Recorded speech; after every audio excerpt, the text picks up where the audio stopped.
그러면 분명히 힘들었던 시절도 있으셨을 것 같은데 네. 언제가 가장 힘드셨어요? 그때였을 것 같아요. 제가 이제 2022년에 유재석 형님이 유퀴즈에서 십잡스라는 명명을 하기 전까지. 왜냐하면 사실 저는 십잡스가 사회적으로 아주 영향력이 있는 인물이라는 유재석이라는 인물이 네. 저의 라이프 스타일을 십잡스로 명명을 해줬기 때문에 제가 갑자기 십잡스로 뻥 뜬 거지.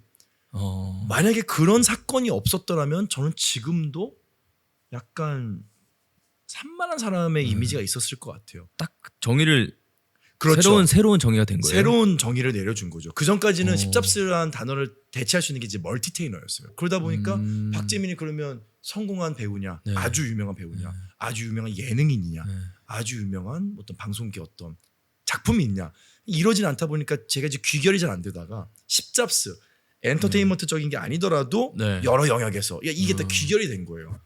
근데 그 전까지가 네. 저 스스로도 굉장히 자신이 없던 시기. 아. 더 심했던 시기는 2018년 평창 동계올림픽 해설을 하기 전 2017년까지 스노우보드 네. 전이요? 네. 그 전까지가 네. 제가 우울증이랑 공황장애도 있었고 아.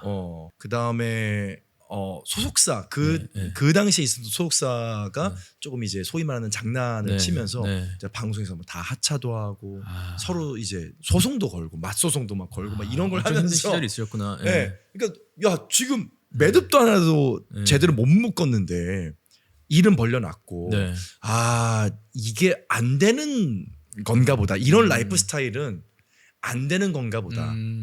그래서 제가 그때 2017년에 자체적으로는 은퇴를 선언하고 정리하고 이제 GRE 시험 치고 이제 뭐 석사나 박사를 이제 가야겠다 이 생각을 딱 했던 상황에서 그 선배가 연락이 와서 괜찮아 빈기 종목 이렇게 아무도 안 봐. 그 멘트를 남기면서 야 내가 유학 가기 전에 이거 한번 하고 가야겠다. 근데 그게 좀 히트를 치셨잖아요. 그게 매듭이 져진 거예요. 등배 막. 네. 네. 그게 매듭이 져지니까 정말 재밌는 게 하나가 매듭이 져지니까 네. 나머지가 다 매듭이 져지더라고요. 그러니까 저처럼 라이프 스타일을 사시는 분들은 꼭 말씀드리고 싶은 게 여러분 무조건 됩니다. 이런 말씀을 제가 드릴 수가 없어요. 안 될 수도 있어요. 사람마다 상황이 다르고 그럼요. 예. 쌓아온 커리어가 다르기 때문에 맞아요. 예. 저랑 같은 상황이 될 수는 없어요. 그런데 하나 말씀드릴 수 있는 거는 하나가 엮어지면 하나가 맺어지면 다른 맺어짐이 굉장히 가깝게 다가오더라고요. 그래서 무조건 끝까지 맺어질 때까지 버티세요. 이런 말씀 제가 못 드립니다. 근데 어떻게든지 하나를 맺는다면 다른 것도 맺는 방법을 그리고 이 맺음이 다른 맺음을 영향을 분명히 주더라고요. 그 전까지가 정말 힘들었어요. 그 전까지가 진짜 왜냐하면 2018년, 17년, 18년이면 30대 이제 중후반인데 예. 뭐 1년에 돈 뭐 한 2, 3천만 원 버는데 그렇죠. 사회적 기준으로 봤을 때는 네. 좀 그렇죠. 예. 저는 불편하지 않았습니다. 타인의 시선에 의하면 네. 십잡스라는 거는 현장에서 그냥 나온 건가요? 그걸 재석이 형이 준비를 하셨는지 모르겠어요. 근데 재석이 형이 저한테 주시기 전에 네. 명수 형님한테 네. 박명수 형님한테 십잡스라고 무한도전 때 썼던 별명이거든요. 그래서 그 장면을 네. 보면 네. 아니 십잡스네 진짜 십잡스네 명수 형이 십잡스가 아니라 네. 재민 씨가 십잡스네 이런 멘트를 하세요. 근데 그게 만약에 준비된 거였어도 네. 준비가 된 게 아니었어도 재석 형님한테는 정말 꼭 말씀드리고 싶은 게 네. 그 장면 하나가 네. 제 인생을 바꿔놨어요. 네. 그리고 지금까지 해온 모든 일들이 헛되지 않게 돼버렸네요. 네. 정말 이게 네. 18년부터 뭔가 조금씩 맺어지다가 마지막에 포장을 딱 해서 네. 상품화를 네. 딱 시켜낸 네. 도장 딱 찍고 네, 도장 딱 찍어내서 이거 얼마짜리입니다라고 시장에 내놓았던 그 하나의 매듭이 십잡스네 그 장면이었어요. 그러니까 저는 재석이 형님한테 너무 감사하죠. 네. 네. 영화 본 것 같았습니다. 그러면은 그 배우님이 지금까지 걸으셨던 그런 라이프 스타일이라고 표현을 또 할 수 있을 것 같은데 네. 그런 계획이 없지만 이것저것 많이 도전해보고 시도해보는 삶 그런 무계획의 삶을 다른 사람들에게도 추천을 하시나요? 저 같은 성격의 사람이라면 음, 네, 저 같은 네, 성격의 사람이라면 다 맞진 않으니까 그죠? 네. 왜냐하면 서장훈 형님이나 네. 김연아 선수나 이런 분들은 이런 삶 못 사실 거예요. 그렇죠. 네. 답답해서. 그분들은 재능이 있고 아주 특출난 하나의 기능을 갖고 있으니까.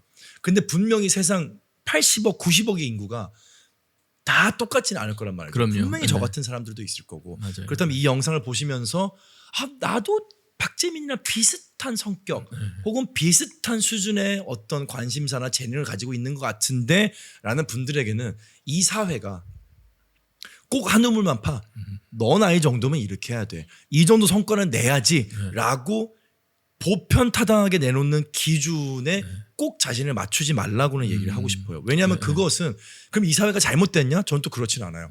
이 사회가 그런 기준을 만들어낸 것은 이 사회가 유지되기 위해서 가장 많은 사람들에게 들어갈 수 있는 하나의 기준점을 마련해 놓은 거죠. 그쵸. 그게 나쁜 건 아니지. 근데 그 기준점에 박재민이 맞진 않는 거야. 음. 그렇다면 이런 아웃라이어들 네. 예를 들어 대안학교에 가는 네. 또 여러 청소년들 혹은 성인들이 있듯이 이런 아웃라이어들이 분명히 존재한다면 맞아요. 그런 분들에게는 네.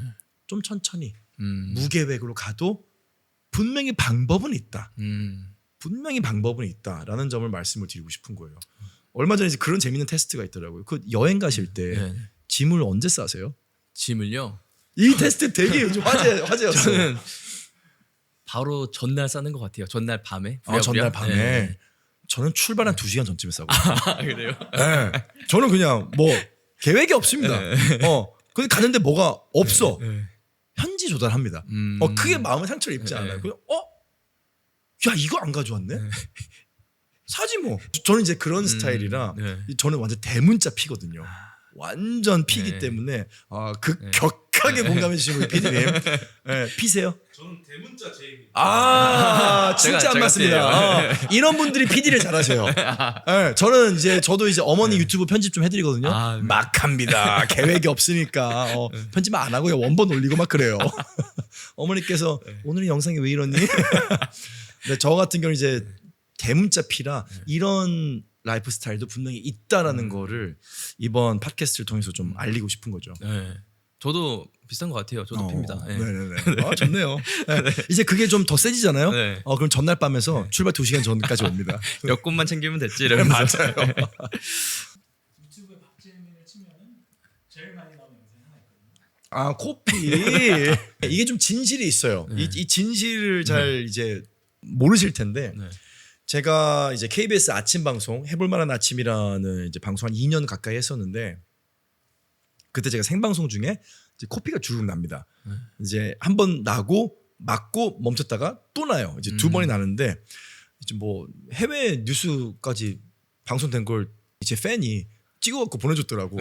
여기까지 와서 막 멕시코에도 나가고 막 어디 막 유럽 어디도 나가고 막 별별 군데 다 나갔더라고요. 근데 이제 그때 이제 그 많은 분들이 침착한 대응 막 이런 걸로 얘기해주고 멕시코도 그렇게 나갔대요. 이제 한국 MC가 침착하게 대응했다. 근데 그게 이유가 있습니다. 그때가 어떤 상황이었냐면은 제 둘째가 태어나서 제가 이제 밤새도록 아이를 보던 시기였어요. 제 처는 이제 그 곧바로 복귀를 했기 때문에 네. 항상 제가 잠을 재우고 육아는 제가 전담이라 항상 첫째도 둘째도 이제 새벽에 제가 보거든요. 근데 그때 마침 코감기가 지독하게 걸렸어요. 코가 꽉 막혀 있는 거야. 근데 이제 그날도 밤새 애기 뭐 우유 먹이고 기저귀 갈고 재우고 5시 반쯤에 KBS로 출근을 해서 이제 메이크업 다 받고 7시부터 9시까지 생방송이었으니까 준비해서 갔는데 아침에 코를 훙 풀는데 코피가 뻥 난 거야. 그러니까 제가 코피가 잘 나요. 코피가 좀 잘 나요. 그래서 이미 방송 전에 한번 터졌어. 그러다가 이제 방송 들어가기 전에 막 이제 멈추고 들어갔죠. 네. 근데 이제 중간에 생방송 한 다음에 한 9분짜리 영상이 나가는 타임이 있어요. 근데 제가 도저히 못 찾겠는 거야. 코가 막혀가지고 이제 막 맹맹한 소리 나니까 그래서 옆에 MC한테 이지연 아나운서한테 나 빨리 가서 코 좀 풀고 올게. 빨리 가죠. 코를 펑 풀는데 피가 뻥 터진 거야. 그러니까 이게 끝났어. 왜냐하면 아침에는 집에서 나갈 때 코피가 났었거든. 그러니까 멈출 수 있는 시간이 한 30분 정도 있었죠. 근데 이거는 영상이 끽해봐야 9분인데 내가 한 4분 몇십 초 나갔단 말이에요. 그 맞고 왔어. 근데 이제 난 이제 직감을 했죠. 지연아, 이거 내가 봤을 때 안 멈춰. 무조건 난다. 무조건 흐른다. 네. 알고 있어. 네. 그랬더니 이제 이지연 아나운서가 오빠 알겠어. 이렇게 완전 네. 베테랑이에요. 그러니까 이지연 아나운서 방송을 진짜 잘하거든요. 네. 오빠 알고 있을게. 일단 흐르면 우리 대처하자. 네.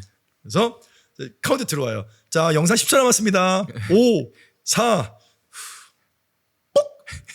네, 영상 보고 왔습니다. 했는데 이제 이지연 아나운서가 얘기하는데 난 이제 안 거지. 나온다. 나온다. 이게 쭉 나오는 거야. 부조에서 난리가 났어요. 네. 근데 이지연 아나운서나 나는 네. 알고 있었지. 네. 날 거라는 걸. 그래서 보면 이 영상을 자세히 보면 제가 중간에 휴지를 꺼내서 이렇게 닦아요. 그 휴지가 어디서 났냐고. 난 준비를 하고 있었던 거야 이미. 그러면 이제 코를 막고 방송을 해도 되지 않느냐. 근데 사실 코를 막고 방송을 하는 것보다, 왜냐하면 시청자분들 입장에서는 내 코뼈 났는지 안 났는지 알 수 없으니까 갑자기 코가 막혀 있으면 그게 더 이상하단 말이지. 그래서 고민하다가 그냥 빼고 가자. 네. 흐르고 이제 광고가 1분 나와요. 1분 나오고 나서 나중에 날게. 광고 보고 돌아왔습니다. 이제 해가지고 다 보는데 또 이제 주로 나는 거지. 그렇게 해서 짤이 만들어졌습니다. 저희 이제 둘째의 육아, 네.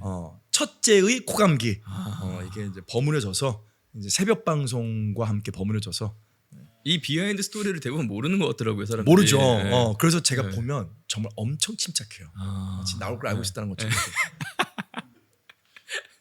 이거는 진짜 성공한 스푼에서 최초 공개입니다. 아 정말로요? 이거는 아무도 네. 몰라요. 그럼 저희 썸네일에 코피난 영상을 네. 써주십시오. 네. 저희 그렇게 나쁜 채널 아닙니다.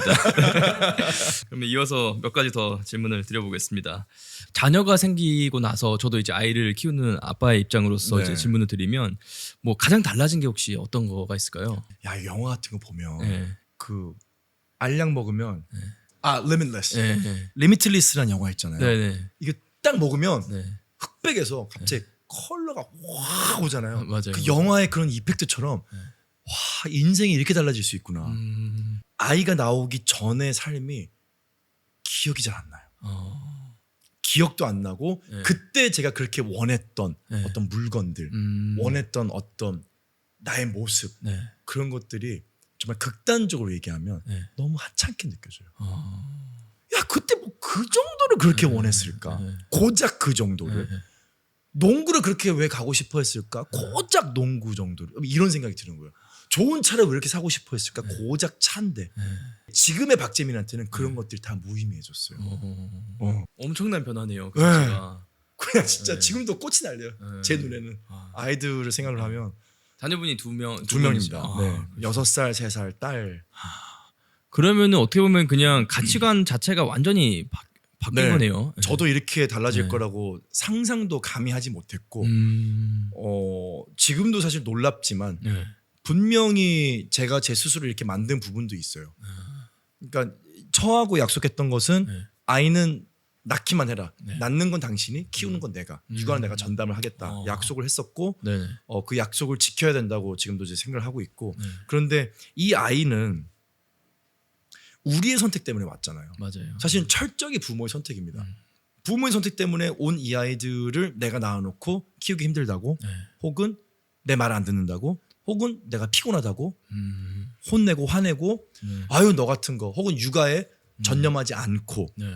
내 선택으로 온 이 아이들, 지금 뭐 목도 못 가누고 내가 없으면 밥도 냉장고에서 혼자 꺼내 먹지 못하는 이 아이들이 보호가 필요할 때 내가 데리고 온 이 아이들을 내가 힘들다고 육아에 전념을 하지 못한다면 이건 되게 잘못된 게 아닌가. 그렇죠. 그래서 제가 되게 세뇌를 했던 것 같아요, 스스로를. 이건 내가 할 일이야. 내가 해야 되는 일이야. 내 일이야. 즐거워. 힘들지만 아이들 미소를 보면 너무 행복해. 이게 참 생각도 습관인 게, 생각이 습관입니다. 계속 그런 명제를 머릿속으로 계속 주입을 하니까 네. 정말 그 생각대로 생각이 가치관이 확립이 돼버려요. 아 그래요. 네. 예를 들어 이런 거죠. 담배 끊기 너무 힘들잖아요. 네. 담배 끊으시는 분들 좀 독하잖아요. 네. 담배는 나쁜 거야. 담배는 담배. 에이. 계속 나쁜 거를 생각을 하다 보니까 네. 그 생각이 나의 어떤 습관을 이겨버리는 거잖아요. 그러니까 생각도 습관인 게, 똑같은 코딩을 네. 계속 주입을 하다 보면 네. 기존에 있던 코딩이 밀려나요. 아 그렇죠. 네. 밀려나고 그 코딩만 계속, 똑같은 코딩만 계속 뜨는 거, 매트릭스처럼.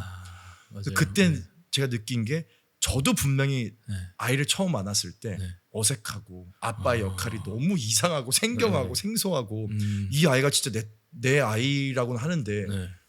저도 처음 봤잖아요. 이 아이. 맞아요. 네. 뭐 How do you do 누구세요? 이렇게 되는 건데 계속 스스로를 뇌이징을 하다 보니 확실히 그런 생각들로 가득 차게 되더라고요. 그래서 지금은 그런 자기 최면에 행복하게 살고 있습니다. 정말로. 네. 아이들도 너무 좋아할 것 같아요. 같이 시간 네, 많이 보내고. 네.